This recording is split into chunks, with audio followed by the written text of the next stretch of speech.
Bonjour, voici une nouvelle capsule, toujours dans l'étude statistique en secondaire 3. On a toujours ce petit squelette-là où on voit la collecte de données, le classement, analyser, interpréter, conclusion, prévision. Donc, si on vous demande qu'est-ce qu'une étude statistique, ben, ça englobe tout ça. On va poursuivre tout de suite avec au niveau de l'analyse. OK, donc, l'analyse, on a déjà vu l'histogramme. Maintenant, on va voir la mesure de tendance centrale pour la suite de l'enseignement sur les outils d'analyse. Donc, la mesure de tendance centrale, par analogie, c'est un peu comme le point d'équilibre sur une balançoire à bascule. Donc, juste pour se faire un petit portrait, je me fais une petite balançoire sur laquelle je vais mettre des poids, des masses, peu importe là.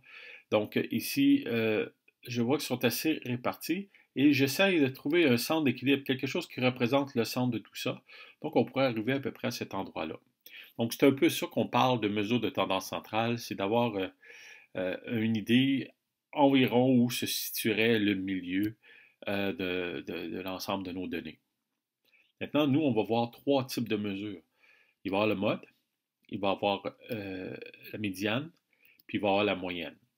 Il pourrait arriver que ça donne exactement la même chose, plutôt rare, mais ça va être des valeurs différentes, tout dépendant des situations. Une peut être meilleure que les autres. Avec le temps, vous allez prendre l'expérience, vous allez comprendre davantage. Maintenant, on va commencer tout de suite avec le mode. Le mode, euh, le mode dans une distribution statistique est la valeur la plus fréquente.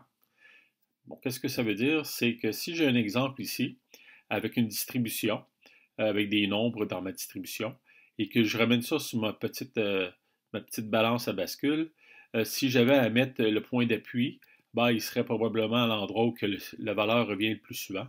Donc, je mettrai ici mon point d'appui vers le 6, ben, sous le 6.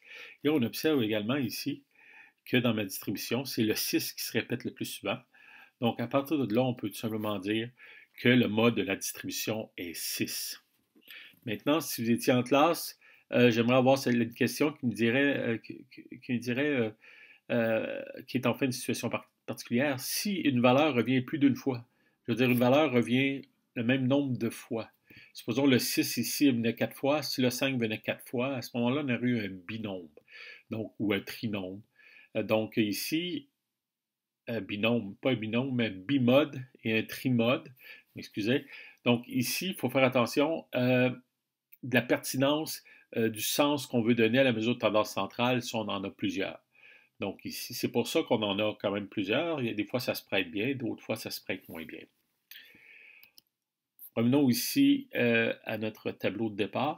On vient de voir le mode, on va voir maintenant la mesure.